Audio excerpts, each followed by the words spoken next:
Sejam bem-vindos e bem-vindas ao curso de periodontia pré-clínica. Nós estaremos abordando o tema de raspagem e alisamento radicular em manequim odontológico.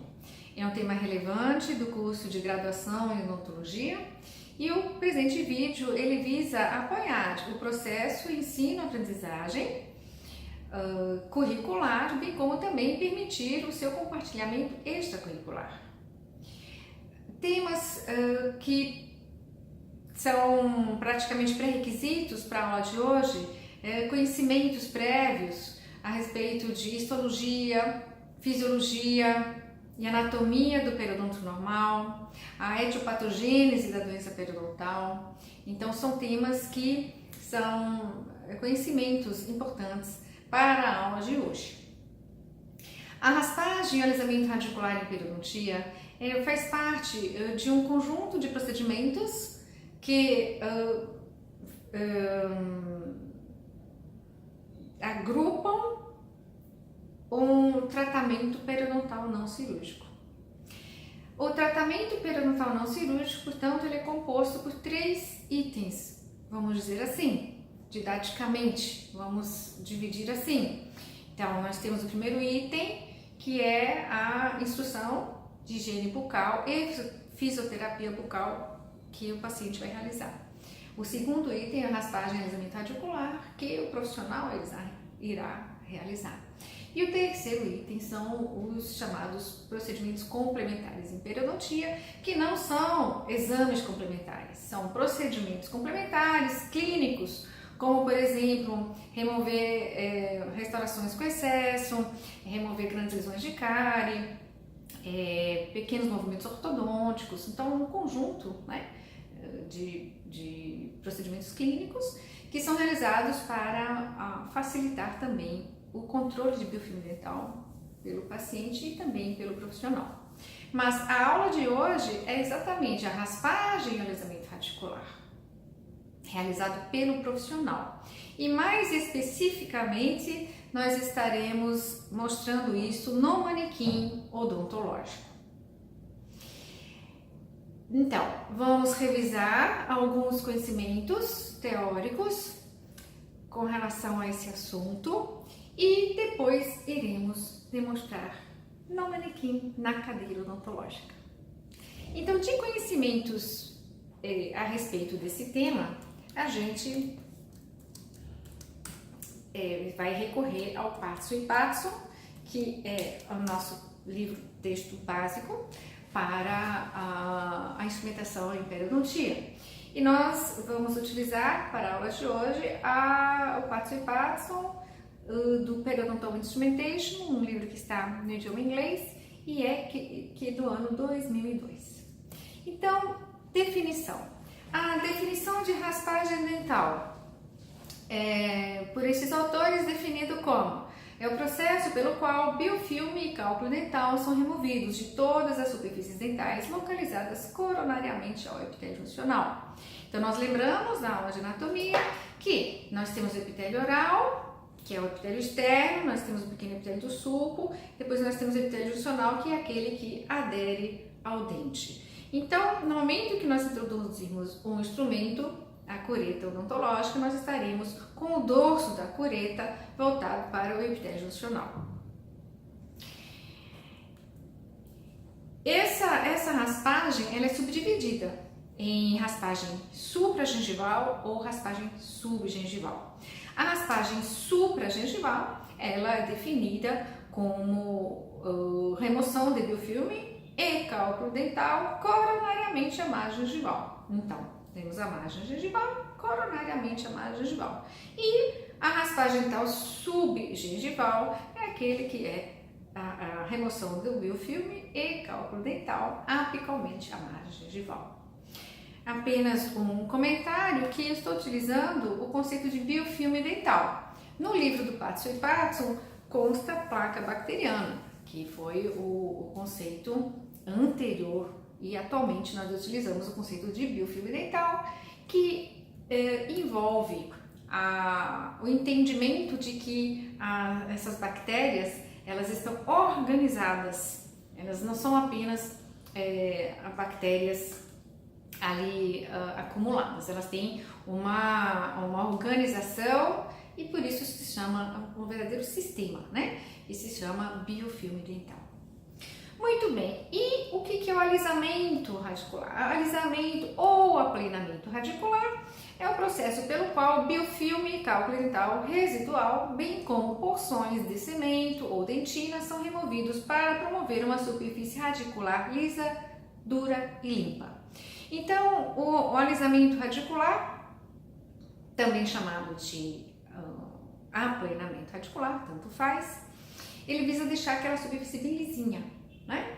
Por quê? Porque a gente quer que o biofilme dental demore mais tempo para aderir. Se nós tivermos reentrâncias, sulcos, excrescências na superfície radicular, ou mesmo no dente, ou seja, na coroa, nós vamos ter uma maior facilidade de adesão bacteriana. E nós sabemos que as bactérias necessitam da aderência a essas superfícies para a sua proliferação, para a sua colonização. Então, o simples fato de deixarmos a superfície bastante lisa, nós já estaremos impedindo, né, dificultando que esse biofilme dental se forme e estaremos assim aumentando o tempo para que o paciente possa ter a sua saúde periodontal. Pois muito bem, e o que nós vamos fazer antes de realizarmos a raspagem e alisamento radicular? Nós vamos fazer o exame periodontal. Vamos fazer o diagnóstico primeiro, não é? Então, o paciente chega, vamos fazer primeiro o diagnóstico, fazer o exame periodontal. Esse exame pode ser um exame resumido, ou seja, a triagem periodontal, que é um exame rápido, que é o PSR, Periodontal Screening and Recording. E conforme for o resultado desse exame, esse paciente poderá estar recebendo o periodontograma, onde se faz todo o mapeamento, dente a dente, são 6 sítios, ou seja, 6 pontinhos em cada dente, com relação a onde está essa margem gengival, se tem recessão, se tem mobilidade, se tem envolvimento de bifurcação, se existe sangramento, a sondagem, se existe alguma secreção. Então, tudo isso vai estar no periodontograma. Então, primeiro vamos fazer pelo menos o PSR. E se o paciente for um código 3 ou 4 do PSR, que é o Periodontal Screening Recording da Academia Americana de Periodontologia, então aí esse paciente vai merecer um periodontograma. E já vai merecer também o encaminhamento para um especialista periodontista. Muito bem, então fizemos o exame, já conhecemos nosso paciente, já fizemos a anamnese, já sabemos o diagnóstico que ele possui. E aí depois a gente vai fazer a instrução de higiene bucal, que é o nosso primeiro item lá do tema raspagem e alisamento radicular. Vamos fazer a instrução de higiene bucal, exatamente ensinar como nosso paciente vai fazer a higiene bucal, com a escovação dental, fio dental, meios auxiliares proximais, remoção do biofilme da língua, tudo detalhadamente. Por quê? Se a gente fizer a raspagem profissional sem esse conteúdo anterior, então rapidamente o biofilme dental ele vai se formar e o cálculo dental vai se formar novamente. Pois muito bem. Então, os passos preliminares para nossa raspagem e alisamento radicular são 2 passos preliminares: exame periodontal e instruções para o controle do biofilme dental, antigamente chamado de placa bacteriana. Pois muito bem. Então, a raspagem e alisamento radicular que nós iremos realizar é com instrumentos manuais. Agora, esses instrumentos eles podem ser divididos em manuais, sônicos e ultrassônicos, e também podem ser instrumentos chamados de movimento alternado. Então, a nossa atenção hoje é para os instrumentos manuais. E os instrumentos manuais, eles são classificados conforme for a sua função, não é? Se forem instrumentos para raspagem apenas supragengival, ou seja, coronariamente a margem gengival, então nós teremos as enxadas, os cinzéis, as foices e as curetas universais. Já o destino para raspagem subgengival, apicalmente a margem gengival, então nós estaremos utilizando as curetas de Gracie e as limas de Hirschfeld podem ser utilizadas também. Na nossa demonstração de hoje, a gente vai fazer com as curetas de Grace, que tem um desenho específico para áreas específicas e podem ser utilizadas na área subgengival e, claro, também a área supragengival. Pois muito bem, antes de falarmos propriamente dos princípios da raspagem, vale a pena a gente recordar que para o nosso procedimento de raspagem e alisamento articular, a gente vai estar utilizando um princípio da física, não é? Então, existiu lá no século III a.C., existiu um físico chamado Arquimedes. E Arquimedes descobriu a vantagem mecânica das alavancas. Ele descobriu que poderia ter uma grande força se utilizasse uma alavanca.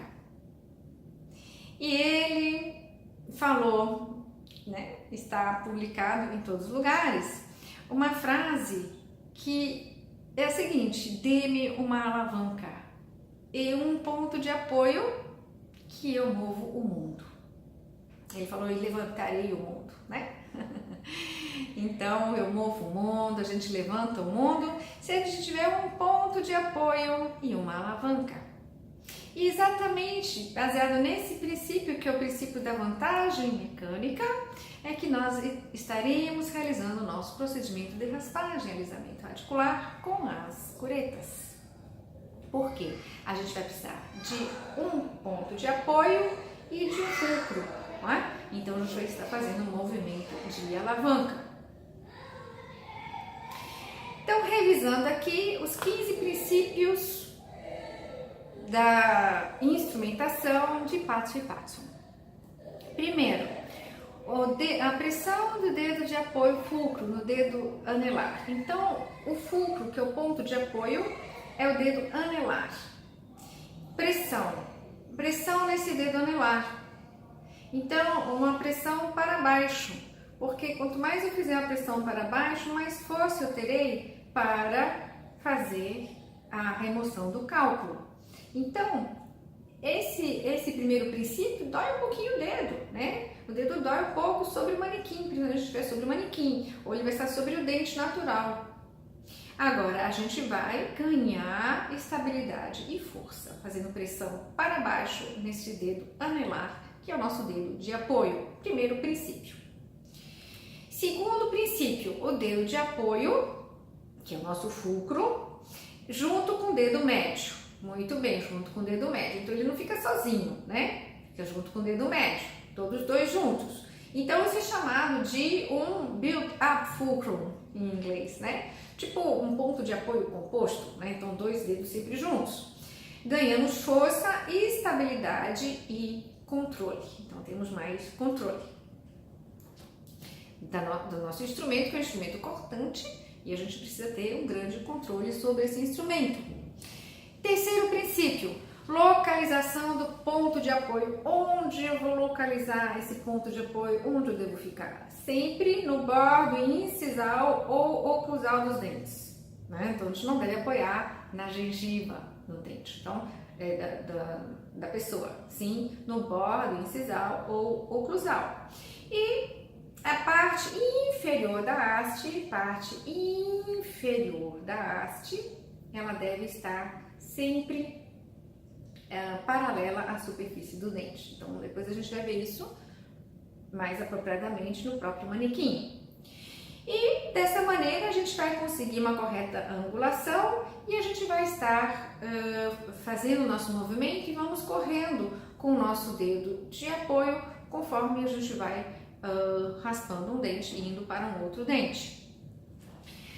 Quarto princípio, a lateral do dedo médio para a pressão lateral. Então, dedo anelar, dedo médio. Então, a lateral do dedo médio, essa parte óssea do dedo, deve apoiar a cureta e não a parte mole, sim? A parte óssea. Por quê? Se a gente apoia essa cureta nessa parte óssea do dedo, ela vai ficar de uma forma mais superior. Se a gente apoia com a parte da polpa do dedo, então a gente vai estar praticamente empurrando para baixo quando a gente quer fazer um movimento para cima. Então, quarto princípio, usar a lateral do dedo médio e fazer uma pressão lateral. Ganhamos pressão lateral. Quinto princípio, posição do polegar e pressão lateral do polegar. Então, pressão contralateral do dedo médio ou indicador. Então, é segurar, né? O polegar, ele está fazendo a pressão contrária, posição do polegar e pressão lateral do polegar. Então, ele está segurando. E a gente deve alinhar este polegar, mais ou menos, este polegar aqui deve ficar na altura da lâmina, certo? Da lâmina. Então, este polegar deve ficar na altura da lâmina no momento da raspagem. Ganhamos pressão lateral e força otimizada. Então, revisando os 5 princípios: pressão, dedo apoio, primeiro princípio, o anelar, pressão no dedo anelar. O segundo princípio, o anelar junto com o médio. Terceiro, a localização do fulcro sobre os dentes. Quarto, lateral do dedo médio vai fazer a pressão lateral do dedo médio. E a quinta, posição do polegar e pressão lateral. Sexto, dedo indicador dobrado para trás. Então agora isso se refere, então vocês já estamos com anelar, o médio junto, o polegar fazendo pressão lateral e esse dedo indicador vai ficar assim, ok? Vai ficar como se fosse engatilhado para trás. Eles chamam a primeira falange dobrada para trás do cabo, né? A primeira falange, então ela vai estar, primeira falange essa daqui, ela vai estar dobrada para trás. Então assim, a gente vai ganhar pressão e melhor controle. Sexto princípio. Sétimo, dedo médio levemente curvado. Então, dedo médio, então o indicador vai estar engatilhado e o dedo médio ele vai estar levemente curvado. Ganhamos também força e controle e acurácia. Oitavo princípio, dedos médio e indicador juntos. Então, juntar, já tá, né? O médio e o indicador juntos também. Vamos ganhar força e estabilidade. Nono princípio, o cabo e parte inferior da haste paralelo ao longo eixo do dente. Então, a parte inferior da haste, ela vai estar, aqui a parte superior da haste, a parte inferior da haste, ela vai estar paralelo ao longo eixo do dente. Esse princípio, esse nono princípio, ele objetiva principalmente da gente chegar na região interproximal. Então, ganhamos inserção da lâmina até a base da bolsa periodontal, apicalmente ao ponto de contato. Então, que é a área mais difícil de nós rasparmos exatamente nas regiões interproximais, né? E o 10º princípio, movimento combinado, punho e dedos. Então, estamos lá, punho e dedos. Se a gente fizer só dedo, só movimento de dedo, a gente vai ter a fadiga muscular. Então, é combinado. Então, punho e um pouquinho de dedos. Punho e dedos. Se a gente fizer somente punho, só punho, a gente vai estar brunindo o cálculo. Somente dedo, fadiga muscular. Então, os dois, né? E a gente chama punho antebraço. Então, revisando, do 6º ao 10º, 6º, dedo indicador dobrado para trás. 7º, dedo médio levemente curvado. 8º, dedos médio e indicador juntos. Cabo, 9º, cabo e parte inferior da haste paralelo ao longo eixo do dente. E 10º, movimento combinado punho e dedos. Então, faltam 5. 11º, movimento punho com pressão lateral. Então, a gente deve colocar pressão no polegar ao mesmo tempo que a gente faz a tração. Então, esse polegar que vai empurrando, polegar que empurra. Então, o movimento ele realmente nasce do punho. Só que lembrar que o polegar empurra. É o polegar que faz a ação de empurrar. 12º, o meio da polpa do polegar no cabo. Então, quando a gente fizer a apreensão, que parte do polegar deve segurar a cureta? O meio da polpa. Porque não na ponta, não próximo à segunda falange, certo? Então, não é assim e também não é assim, né? Então, é a polpa do dedo, do lado de cá. Ok? 13º, ajustes de posição dedo indicador. Então, devido ao constante rolamento da cureta, a adaptação do terço inferior da lâmina a gente vai perdendo, né? Então, a gente vai estar sempre ajustando isso com o dedo indicador. Então, para a gente manter o controle. E pivotar em torno do fulcro, né? Porque aí a gente realmente está fazendo a alavanca. E rotacionar o cabo do instrumento ao mesmo tempo. Então, o cabo ele junto. Né? Mantemos a adaptação dos 2 terços inferiores da lâmina ao dente. 15º princípio é da posição da apreensão do instrumento. Não a apreensão. Onde a gente vai fazer essa apreensão? Porque ela pode ser mais para o cabo, como pode ser mais para a haste. Então, não na parte inferior da haste. A gente não deve segurar assim. Deve ser entre haste e cabo. Entre haste e cabo, preferencialmente. Entre haste e cabo, se a gente for fazer um ponto de apoio intraoral convencional, por exemplo. Ou até mesmo intraoral próximo. Agora, no apoio extrabucal, a gente vai ficar mais distante. Então, aí nós estaremos realmente fazendo a pressão somente no cabo.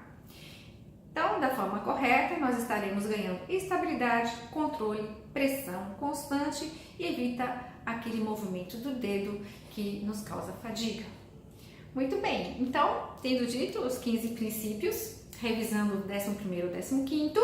11º, movimento punho com pressão lateral. 12º, o meio da polpa do polegar no cabo. 13º, ajustes na posição do indicador constantemente. 14º, pivotar em torno do fulcro. E 15º, pressão mais próxima do cabo do que preensão, né? Mais próxima do cabo do que da haste. Bom, tendo dito isso, a gente vai agora para a parte da raspagem no manequim. E lá estaremos revisando esses princípios e ao mesmo tempo estaremos vendo as posições ergonômicas para o sextante 1, sextante 2, sextante 3, 4, 5 e 6.